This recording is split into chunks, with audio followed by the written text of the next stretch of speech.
Hello and welcome to the Center for LGBTQ and Gender Studies in Religion here at Pacific School of Religion in Berkeley, California.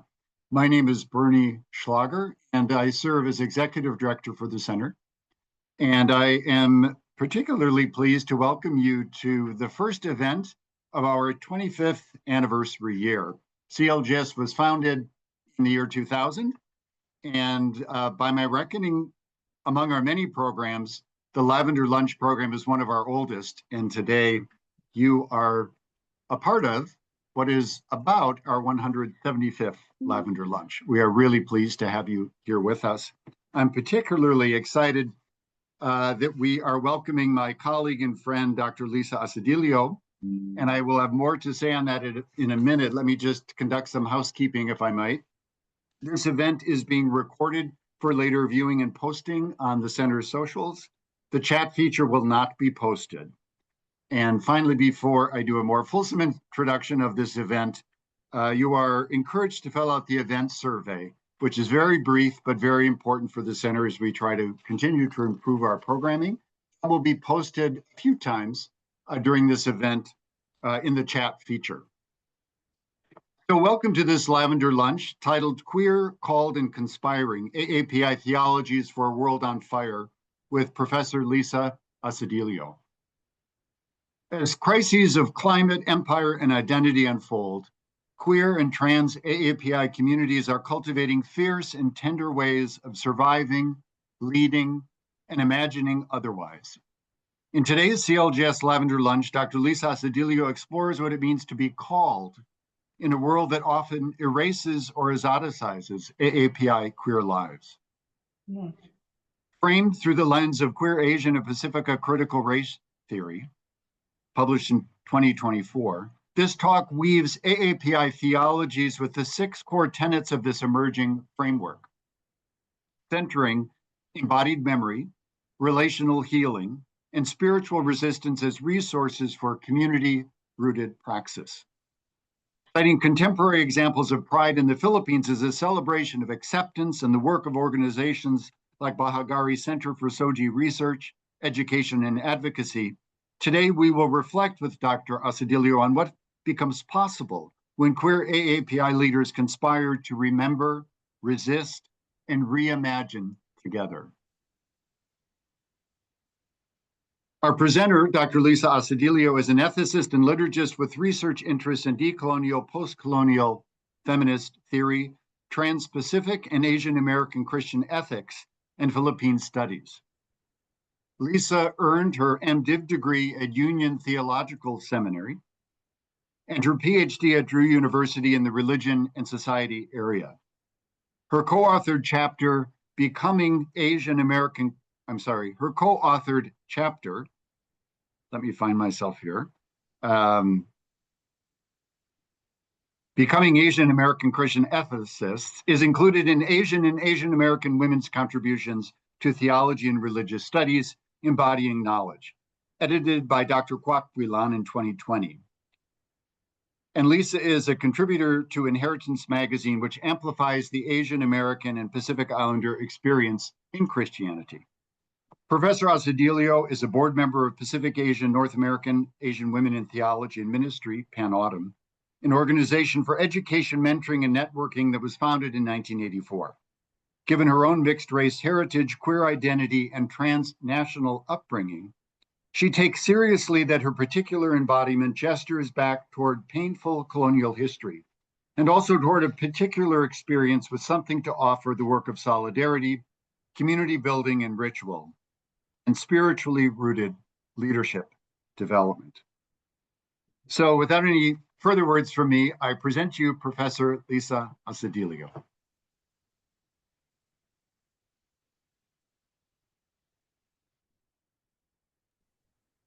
Thank you so much, Bernie. Thank you all for your presence today. Good afternoon, everyone, or good morning or good evening, depending on when you are watching this and where you are. Thank you to CLGS, the Center for LGBTQ+ and Gender Studies in Religion at PSR, and to the Lavender Lunch series for hosting me and us today. I'm wondering, Dr. Schlager, if I could make a request that I actually not have host privileges just for this part, because I'm getting all the notifications, and then maybe I can get it back. Anytime, yes. I've Wonderful. revoked your permission. Thank you. Okay. All right. Can we just take a breath together? Maybe find our feet flat on the floor. It is so good to see your faces and come together in this moment for this conversation. I will share my remarks, and then there will be some time afterwards for responses or conversation. It is an honor to be gathered in this circle of learning, reflection, and conspiring. Is my audio sounding good? Okay. I always say to please interrupt if at any point it's not. All right. I want to begin by acknowledging that we are gathered across the globe, across many lands, across many time zones, and even across continuums or continua of synchronicities, depending on when you watch this. I am currently physically located on the sacred and unceded territory of the Chochenyo-speaking Ohlone people, the successors of the sovereign Verona Band of Alameda County. This is land that carries memory, struggle, and resilience. I also want to honor our queer and trans AAPI ancestors, known and unknown, the ones who dared to love, to resist empire and family rejection, to dance, to pray, to write, to march. I want to honor that in the face of suffering, there are so often miracles of love, miracles of self-love. And I want to honor that their conspiracies of love made it possible for many of us to be here today.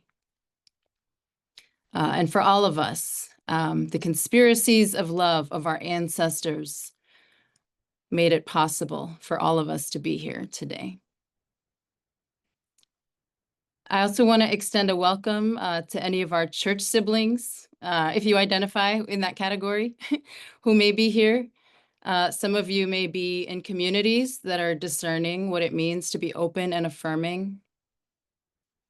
My prayer is that this time together gives you courage and imagination for the holy work of becoming sanctuary for queer and trans people in your communities. And welcome to all, wherever you're coming from. All of you is welcome here. The many parts of you are all welcome. The title of this talk is Queer, Called, and Conspiring, AAPI, Asian American Pacific Islander, Theologies for a World on Fire. And we are living in a world on fire. Wildfires consuming forests, oceans rising, glaciers melting, the fire of political backlash against queer and trans lives, especially our young people, the fire of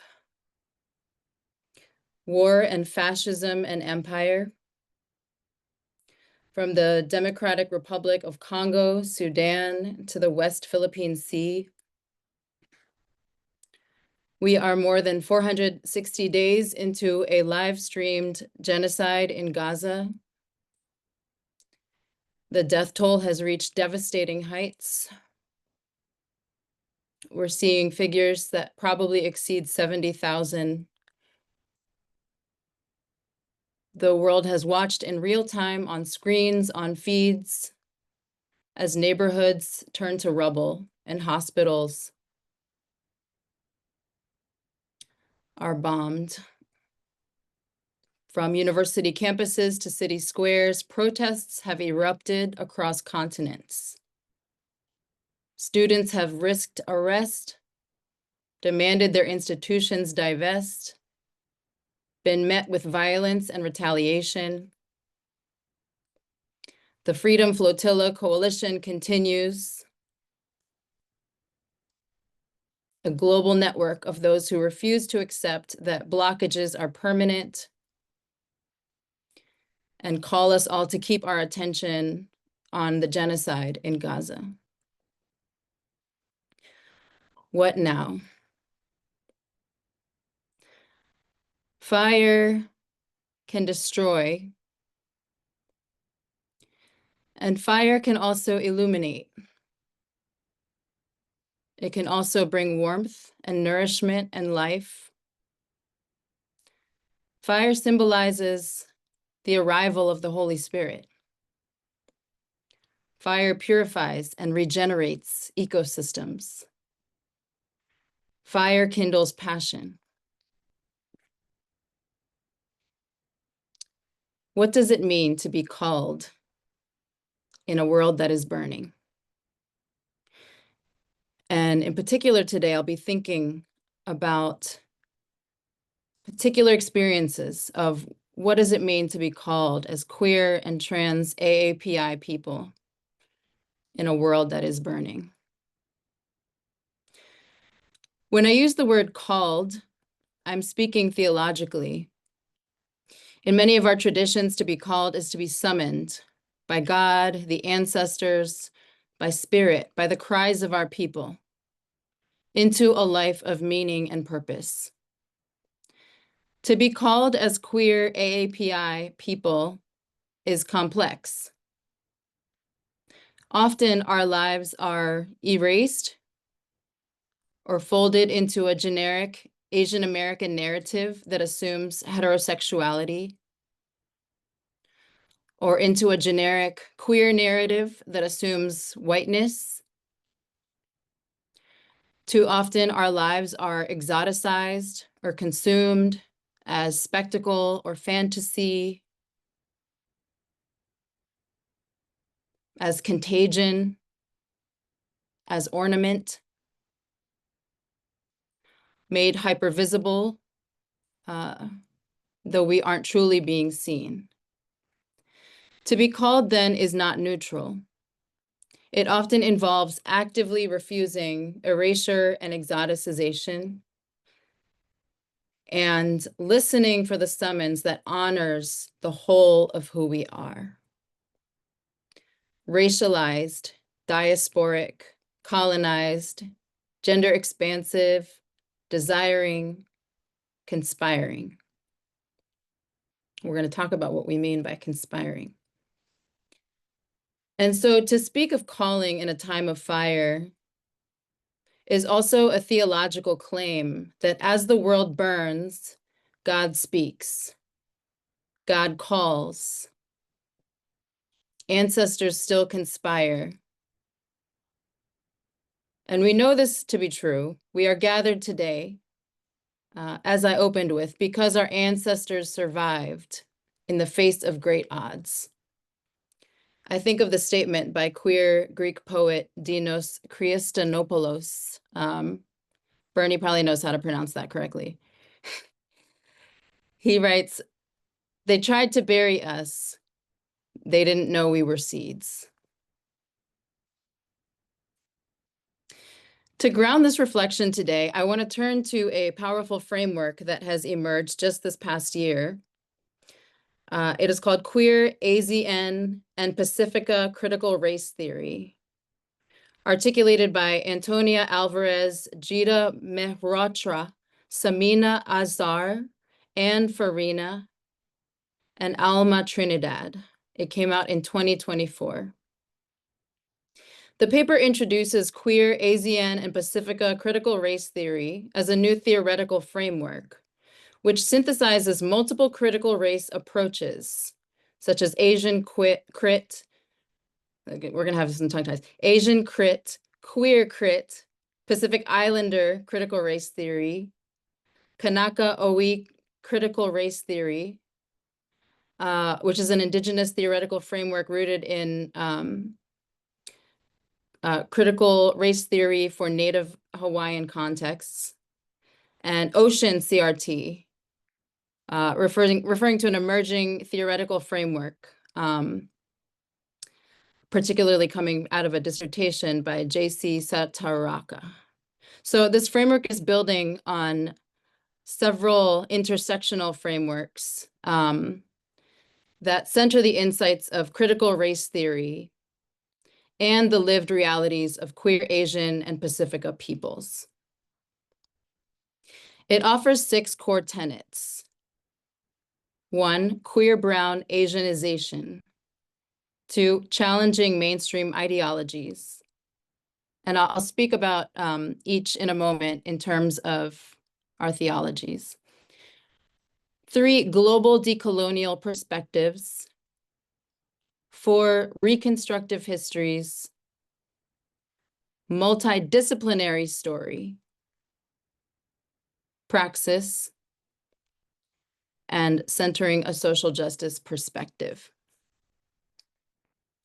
What I'm going to do today is hold these 6 tenets alongside AAPI Theologies, our embodied memories, our rituals, our resistant faith. I want to show how they are not simply analytic tools, but also theological resources, invitations into conspiracy for survival and liberation. Some of its important interventions into knowledge include the centering of brown Asian experiences. For example, explicitly centering Filipinx, South Asian, and Southeast Asian and Pacific communities, often marginalized within broader Pan-Asian organizing. This framework addresses colorism within AAPI communities, connecting phenotype-based discrimination to colonial histories and anti-Blackness, global histories of anti-Blackness. Pacific Islander specificity, which often gets marginalized from broader Asian American narratives. And its decolonial positioning is very explicit. And it's the context out of which this writing, the field out of which this writing happens is the field of clinical social work. So they're saying that we can't do our work in a healing way without taking these particularities into account and bringing this intersectional framework. So what I want to do today is hold some of these tenets alongside AAPI Theologies, reflecting on how these insights resonate with our embodied memories, rituals, asserting that the wisdom of queer AAPI and Pasifika people is not marginal, but central to understanding God's call to justice. The first tenet I would like to offer for how we might imagine queer AAPI theologies for a world on fire is contextual and historical specificity. Alvarez and colleagues begin with the insistence that queer AAPI and Pasifika experiences must be understood within specific contexts of history and empire. We cannot talk about queer AAPI lives in abstraction. We must look at migration histories, colonial legacies, militarized occupations, racial exclusions. In the text, Alvarez and her colleagues highlight how Filipinos, South Asians, and Southeast Asians have often been marginalized from within Pan-Asian organizing due to class, cultural difference, colorism, and they call for a recentering of the margin. To honor the brown Asianization they describe is to insist that our theologies also emerge in particular histories and bodies. And that is a question for each of us to answer in terms of our own lineage and story. So theologically, this resonates with liberation theology's insistence that God does not call us in the abstract. We are called in history, in specific bodies, in particular places. Our theologies of incarnation, of enfleshment, remind us that spirit always takes flesh somewhere. Take, for example, the US military bases in the Philippines, where trans women have been murdered by American soldiers.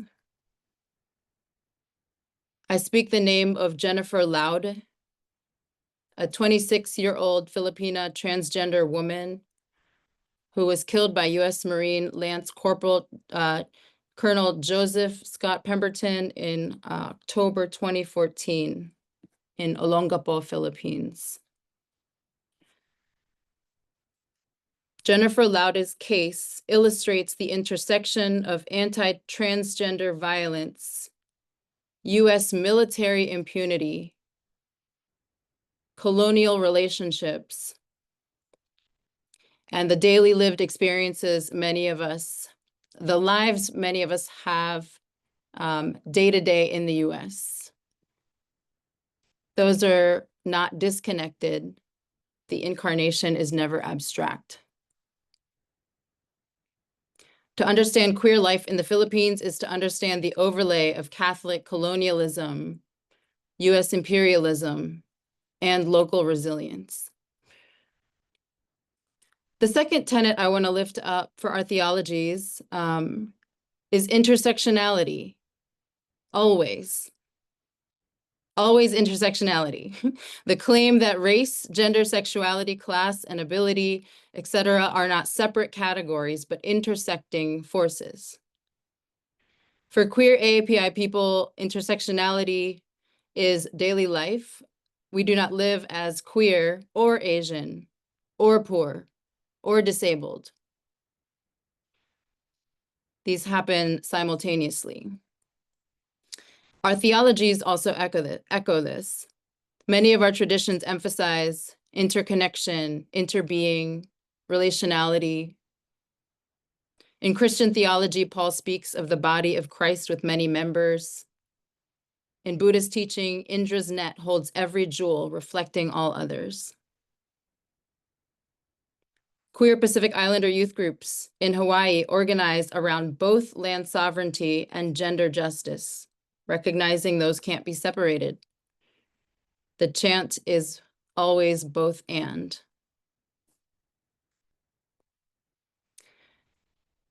The third tenet I want to lift up for our theologies is centering community knowledge.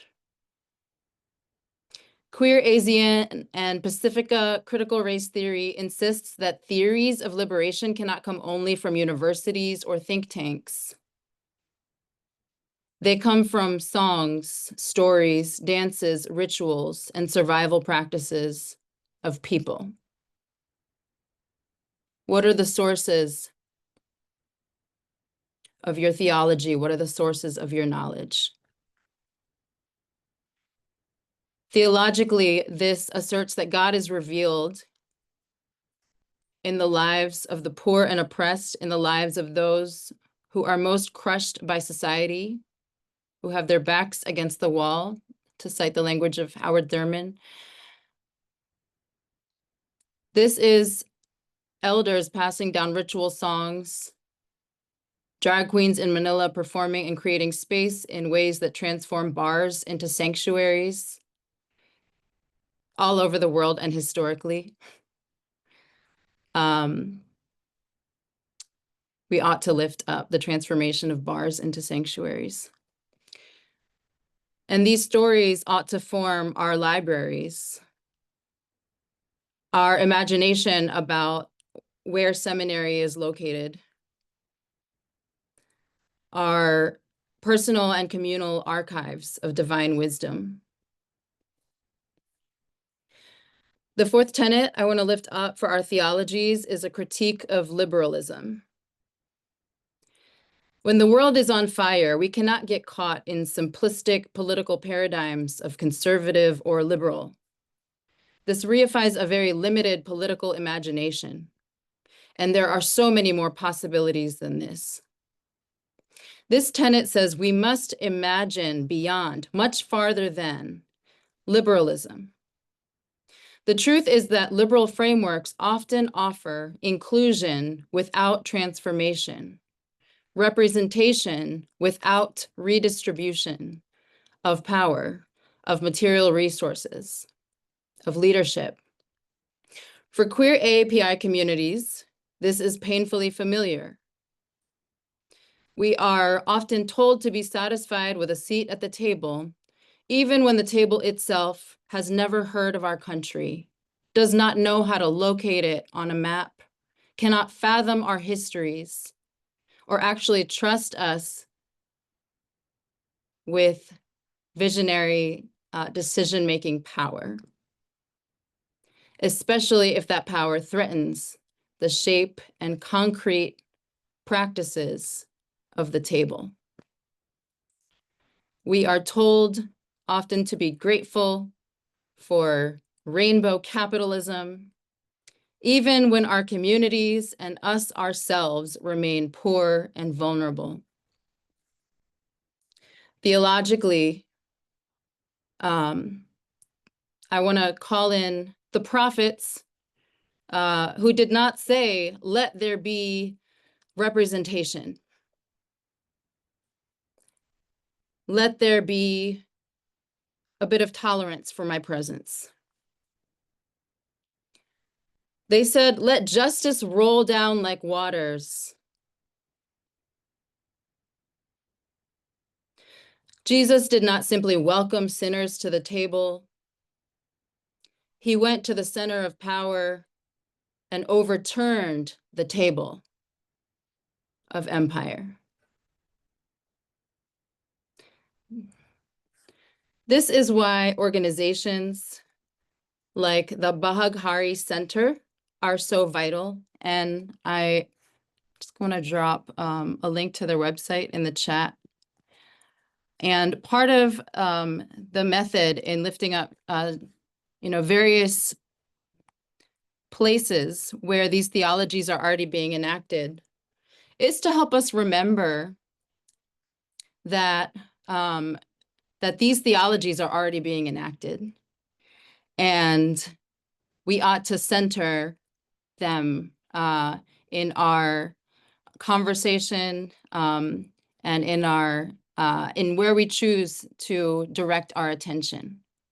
It is important for us to remain aware of the devastation and the violence, but we must, with all of our conviction, remember all of the people who are currently acting in defiance of these systems, do so every day, and honor the spirit in us that is not dead yet, and that continues to resist and stand up for life. So Bahaghari means rainbow in Tagalog. And this organization does research, they educate, they advocate, they build archives, they build queer archives in the Philippines and in various locations around the world. They embody the theological tenet that God's covenant is always marked by a rainbow, a promise of life after devastation.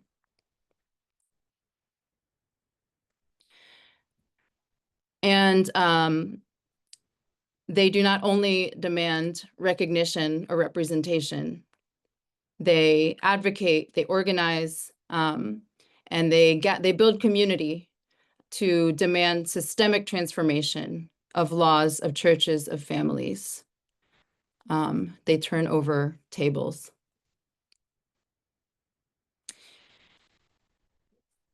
The fifth tenet I would like to lift up for our theologies is the most straightforward, and it is a commitment to praxis. Queer Asian and Pasifika critical race theory is not just about analyzing oppression, it outlines specific methods for transforming it. And so we always must hold together the evolution of our concepts with our concrete actions so that our theories and our practices can become better and better based in concrete experiences that we have in community. I think about queer Filipino migrants in the US organizing for immigrant rights. Again, bringing in that intersectional framework from Migrante International, Gabriela, Damayan, several organizations, knowing that their liberation, and a crucial part of their analysis is naming that their liberation is bound up with Black Lives Matter, with Indigenous sovereignty, with Palestinian freedom. Theology for a world on fire cannot be confined to pulpits. It is shouted in the streets. It is intentionally woven into our public lives. How do you feel called to intentionally weave your sense of call into your public life? Finally, the sixth tenet I offer today is transnational and diasporic analysis. Queer AAPI realities cannot be confined to national borders. Our lives are always stretched across oceans, across histories of migration, across colonial trade routes.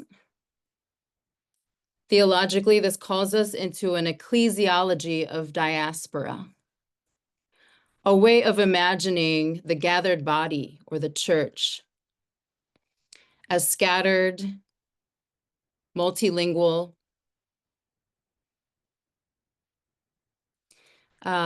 maybe calling us into a sense of pneumatology of the Holy Spirit, of the wind that blows where it will, crossing borders, refusing walls. When we see pride in the Philippines, we cannot see it as disconnected from pride in San Francisco. That is a colonial construct and an oppressive framework of the mind of those in power. They are threads of one tapestry. And our call must conspire across oceans to build solidarities that defy empire's attempts to divide us. Pride is for the global multitude. And so we must cultivate a consciousness of the global multitude that we are a part of. There are way more of us. In June, the streets of Manila fill with rainbow flags. It is a deeply contextual act of celebration and defiance. To dance in the streets is to say colonialism did not kill our joy. Catholic conservatism did not erase our desire. US militarization will not silence us. And I want to say that's, the inbreaking of the rain, a different kind of power that is eternal. So what does it mean to conspire? The word conspire means literally to breathe together. Breathe together as part of the global multitude and the wind that blows, the pneumatology, the Holy Spirit that blows across national borders. In a world on fire, to conspire To breathe together is to refuse suffocation. To breathe together is to survive together. We breathe together when we remember our ancestors' songs, when we study our histories of shared struggle.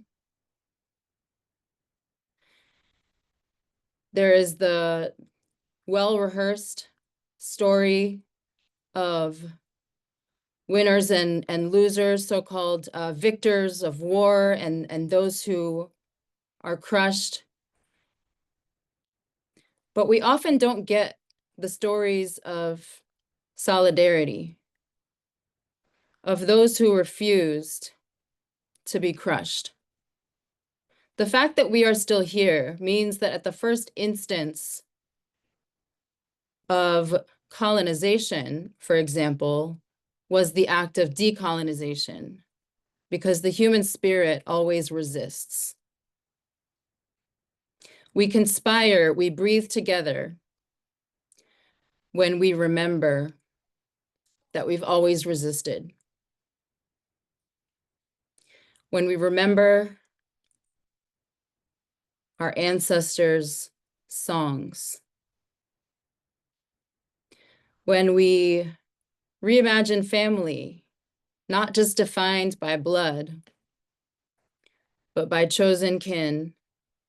When we cross borders, refusing this divide and conquer strategy, asserting instead that we have a longer history of shared struggle that is not written into history books, but it is the reason we are still here. To be queer, called, and conspiring is to claim that even in fire, spirit is breathing through us. That our survival is not only possible, but beautiful, sacred, and an act of co-creation with the divine. So I want to close with this. You are called, not in spite of queerness, not in spite of your queerness, your transness, your Asianness, your Pacifica roots, but because of your roots. You are called by your roots and by an inbreaking of the eternal reign of God that is love and freedom. You are called by ancestors who survived storms and colonizers and disease. You are called by spirit who delights in queerness and imagining and being beyond rigid notions of gender. You are called by communities that need you, that need your fierce tenderness and also your tender fierceness. And you are never called alone. You are actually called into conspiracy. You are called to breathe together, to remembering together, so that we may not be consumed by despair, but instead, I grew up with this painting on the wall that said, when people stop burning with love, they die of the cold. When the world stops burning with love, that is when we die of the cold. So let us conspire together so that we can keep the fire of love warm. May we not die of the cold. We live in a world where genocide is unfolding before our eyes.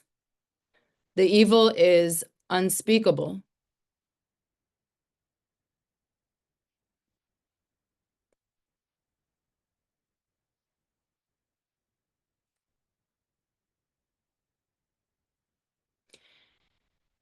And yet the Spirit still breathes.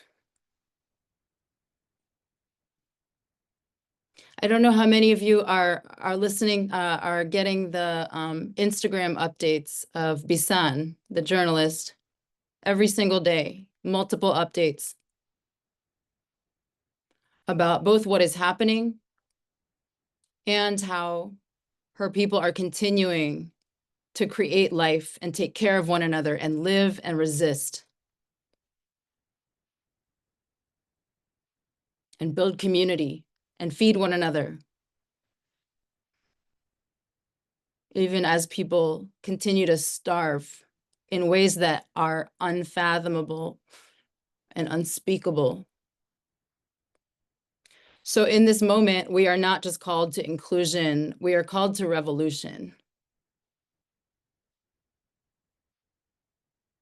We are called to sing, to shout, to do it loudly. Let justice roll. Let rivers flood. Let us turn tables.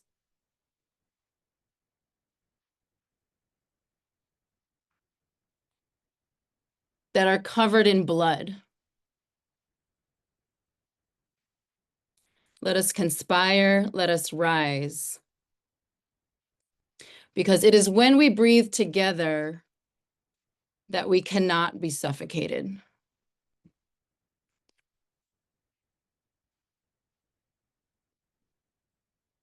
The Spirit is still breathing, the ancestors are still singing, the people are still rising, and so must we. Amen.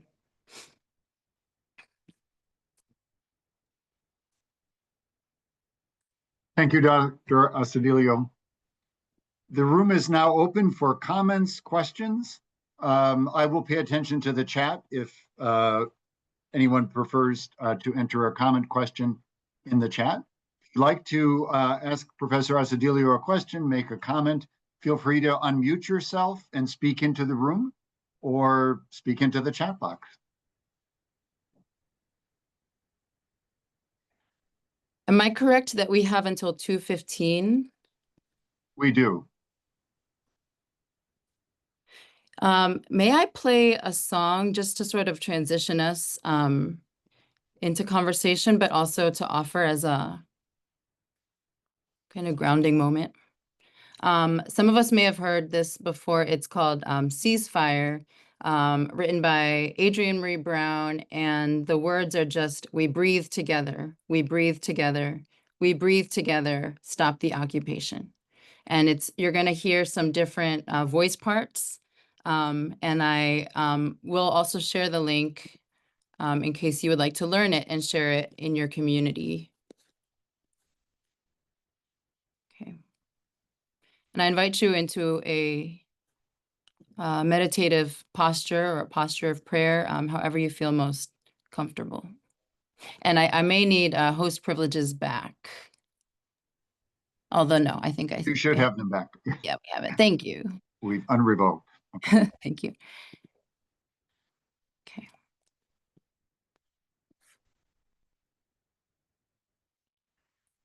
Do I need to turn off voice isolation? Let me check.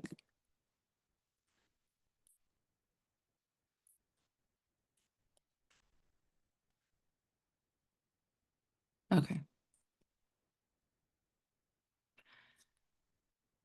We breathe together. We breathe together. We breathe together. We breathe together. Stop the occupation. We breathe together. We breathe together. We breathe together. Stop the occupation. We breathe together. We breathe together. We breathe together. Stop the occupation. We march together. We march together. We march together. stop the occupation. We grieve together. We grieve together. We grieve together. Stop the occupation. We strike together. We strike together. We strike together. Stop the occupation. Ceasefire. Ceasefire. Ceasefire. Ceasefire. Stop the occupation. Ceasefire. Ceasefire. Ceasefire. Ceasefire. Stop the occupation. We breathe together. We breathe together. We breathe together. Stop the occupation. Free Palestine. Free Palestine. Free Palestine. Free Palestine. Stop the occupation. Ceasefire. Ceasefire. Ceasefire. Ceasefire. Stop the occupation. Ceasefire. Ceasefire. Ceasefire. Ceasefire. Stop the occupation.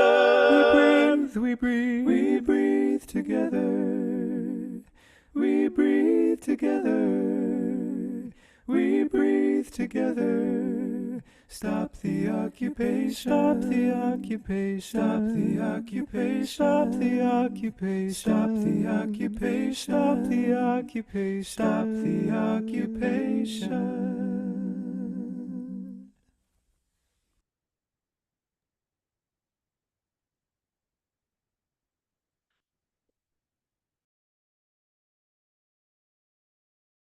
We have one question, comment so far. I'll read it from the chat box if I might. This is from Lee. Please speak more on the notion of this specificity of being called into a specific location, time, era.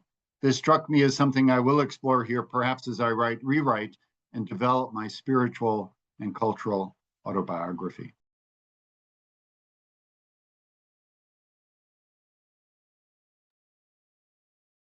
Thank you. That was Lee. And I'm just so excited by this question, and I'm so excited you're at PSR. This is a question that will be with you in a really deep way throughout your program. Thank you so much.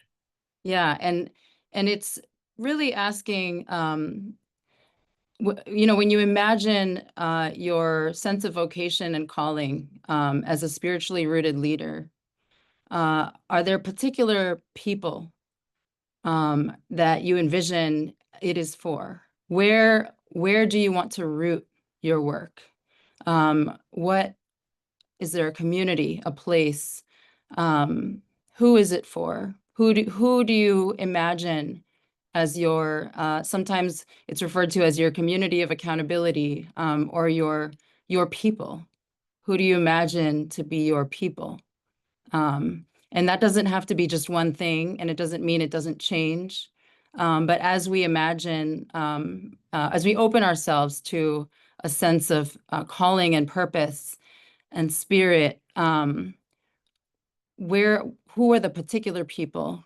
What are the particular places? And what are the histories of that place? We usually talk about this as contextual thinking. One of the tier 1 courses at PSR is on contextual thinking. So you'll see that there's a real value here around the construction of knowledge as always being contextual, which I also like to hold with queer, kind of the queer and contextual study of knowledge. How does that impact our understanding of knowledge in general and our sense of calling and vocation in particular? And we have a raised hand from Dr. Ish Ruiz.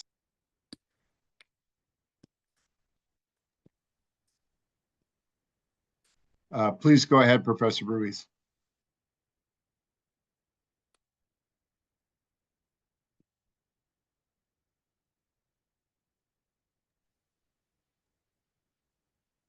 My apologies. I'm trying to finagle Zoom on my phone.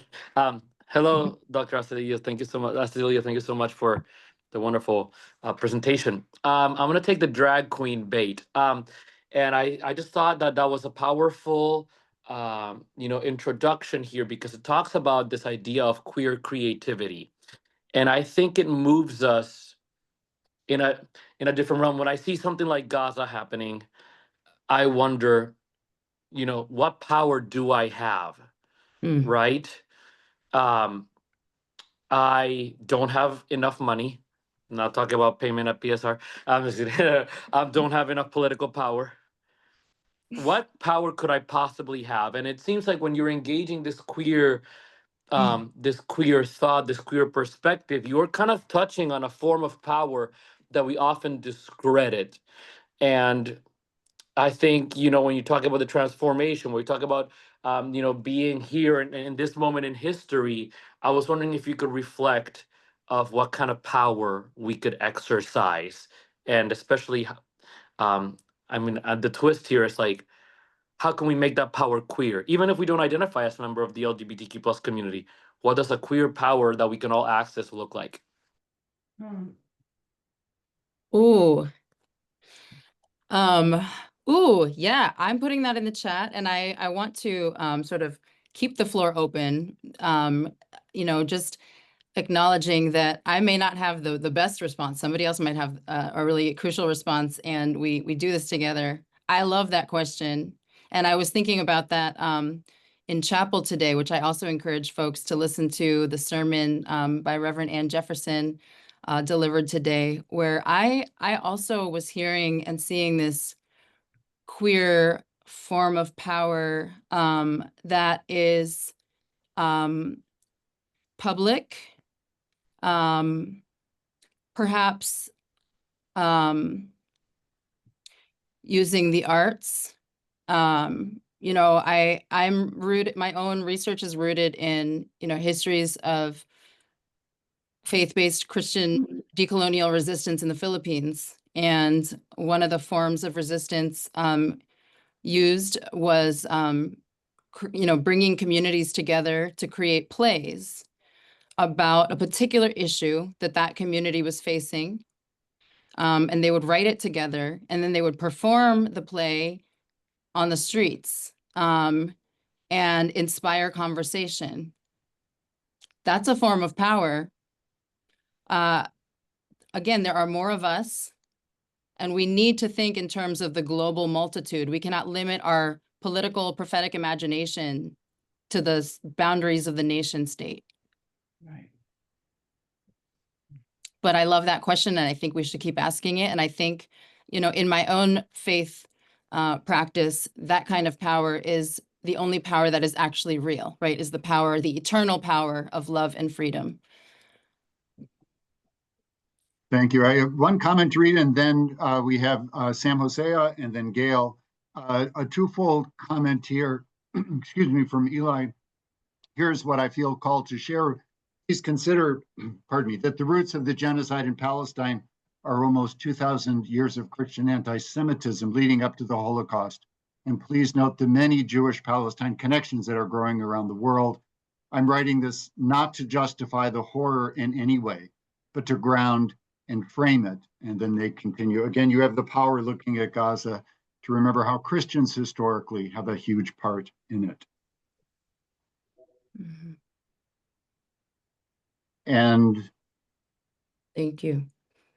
Sam Hosea, you are next, and then Gail, and then Kaisul. I'm sorry, I'll read the chat one. Go ahead, please, Sam. Thank you. Professor, thank you for your time today. That was an excellent presentation. Professor, can you comment on the tension between the radical actions portrayed by the prophets in Holy Scripture against the current harmful institutional rules that we are subjected to under capitalism and politics. As an example, there are prophets such as, I believe it was Ezekiel, who, sat down in one spot in the middle of a crowd for a month, to protest against societal ills. And even Jesus in the Gospels left home and left everything behind to speak directly to the people. But yet, in modern times, for example, many of us find power in education and scholarship, yet those are gate kept by things like tuition and very draconian application requirements. I was wondering if you comment on this tension. Mhm. Oh, that's so well said. I mean, I think I liked your comment a lot on that tension. And I think that you are right to be making connections between the radical actions by prophets in the biblical prophetic tradition, but also in our history, right? It didn't end, the prophetic tradition doesn't end within the canonical Bible, even I would assert in the Christian understanding. And you're contrasting that with the current harmful institutional rules we are subjected to under capitalism. And I would say that that tension can also be found, right? The prophets were not liked in their time. They were often targeted and killed by harmful institutional rules. So there are certainly plenty of connections to be made between the acts of the way that the Roman Empire in the time of Jesus, for example, or the in how the understanding of power, that there are connections to be made in how power is being enacted. Even just thinking of the cross as a tool of state torture. So I love this example of Ezekiel sitting down in the middle of a crowd for a month as an act of resistance. And I guess I want to turn it back to the group if anyone else would like to comment on that. I think it's important to be critical about what we consider valid sources of knowledge when so-called, institutions of higher learning are often the ones gatekeeping and are deeply invested in these cultures of war. I see Gail's hand. Hi. My question is really basic. It goes back to understanding the terminology that you used in your presentation. You used the word conspire quite a bit in your presentation. In one place, conspire means that a group of us get together and we conspire to do unlawful acts or harmful acts. And I thought, surely she's not talking about that. But then I thought, well, maybe she is. Maybe that's what she's talking about. So when you use the word conspire, what exactly are you talking about? That's a great question. So I was kind of using it in two ways. Now, often in a situation of empire, what is presented as good and rational and official and legal and appropriate is actually extremely violent, right? So we can think of the Pax Romana, right? The peace of Rome. There was a lot of propaganda about how the Roman Empire had created this situation of peace through, you know, the power structure that it had, where the majority of people were living in crushing poverty. You know, anybody that dissented was targeted. So what was considered normal and peace was actually quite violent.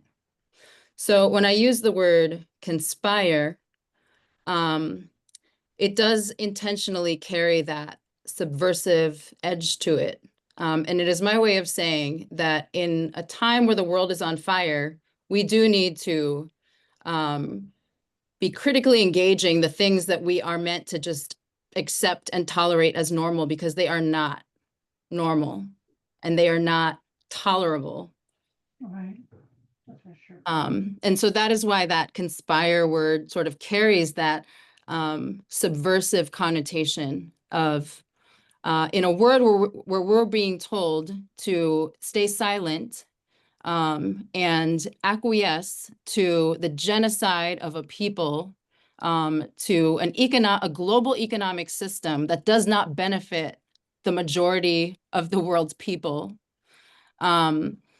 It's time for us to conspire and to question things that we're supposed to think are normal. And then I was also using that in that kind of looking at the root of the word of around breathing together, to make the argument that it is when we breathe together that we're able to not suffocate.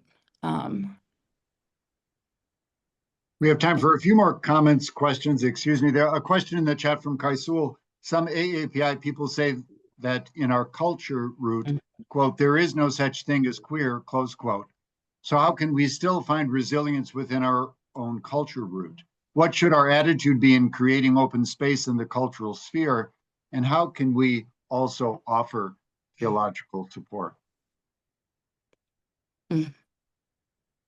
Kaisul, I just want to honor, I mean, you are the expert on that question more than I am. But I want to find your question and just highlight it. I think just, here we go.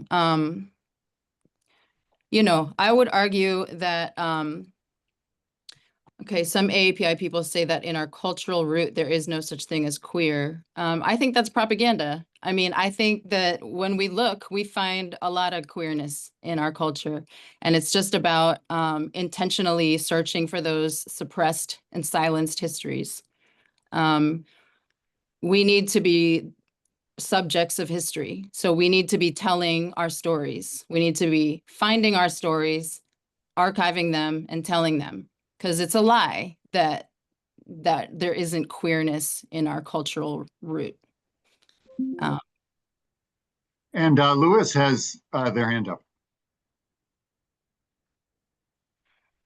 Hello, Professor. Thank you so much for that presentation. I read the article that you were referring to. Of course you did. And a few things jumped off at me. One of the things that jumped off at me was I realized that we are all victims of empire in our thinking when we don't even, well, I'm going to make it, when I don't even realize it. For example, after the article talked about the 6 various tenets, it went on to give case studies, as you know. And one of them had to do with domestic violence and queer relationships, and in Asian queer relationships. And my brain immediately said, I clutched my pearls. I was like, violence and Asians aren't violent. And then I thought about that. Then I thought, well, wait a minute. That's empire thinking. It's the way we think about cultures and people. These people are violent. These people are not violent. So if we see something that's outside that cultural norm that we've been taught, our brains go, oh my God, what's going on here?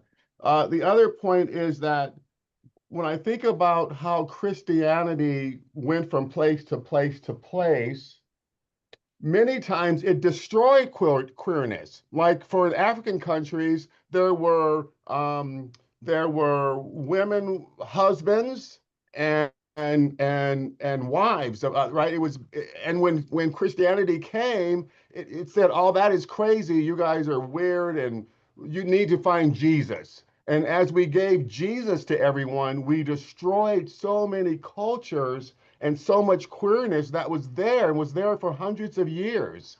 And it's important that we rediscover our roots as opposed to letting empire define what is and what isn't, what should be, what should not be. So I just wanted you to comment on that. I didn't really have a question, but it was an observation I made as I was reading that article. And I realized how my own mind, I've been colonialized to thinking certain ways about certain people. We have this term in the Philippines called colonial mentality. And I appreciate you lifting that up as something that affects all of us in some way, right? It's in the air. Yes. So it's important to intentionally be critical of that. Thank you, Louis. I Thank you, tried Professor. to capture your comments.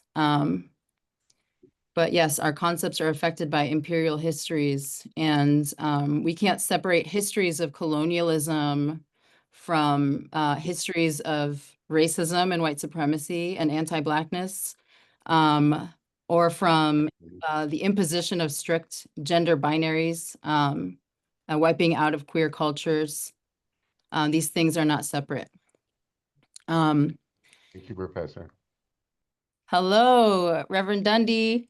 Good to see you. How are you, Doctor? Good to see you always. Always thank you for a most challenging and in many ways frustrating and uncomfortable presentation, because I think as you were just saying with Louis, it locates all of us in a place where we don't necessarily want to find ourselves. I mean, I think this whole idea, and I agree that all of our experiences connect. We are all one. We share that. Yet at the same time, we do build these communities of accountability, right?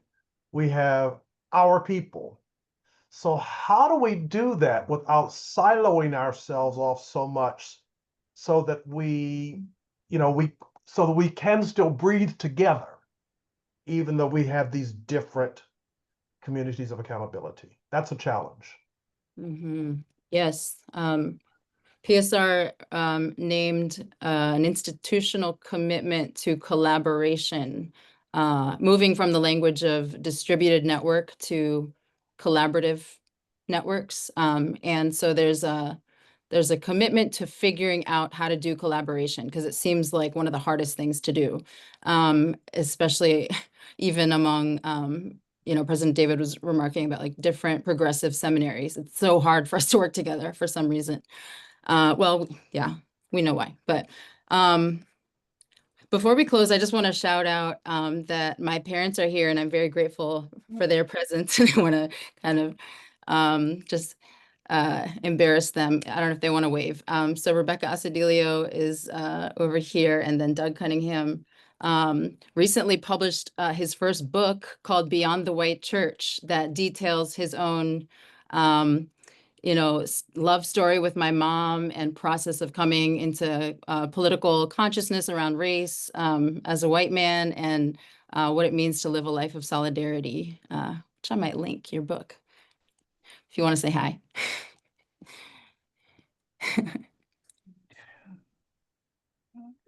With that, I'd like to thank you, Professor Asedillo, for a wonderful presentation. Thank you, everyone, for being here. We encourage you to fill out the brief anonymous evaluation, check your chat box, and to let you know what's going on, our 15th annual Georgia Harkness Lecturer next month will be Bishop Karen Oliveto speaking on the hopes and fears of all the world are met in thee, Identity's Liberating Power. You can register for that. It is free, open to everyone. Just go to clgs.org. And again, thank you for Professor kicking off our 25th anniversary year here at the center. 2025, 2026 is our anniversary. Thank you, everyone, for being here. Check out our website. And once again, thank you. Dr. Asedillo.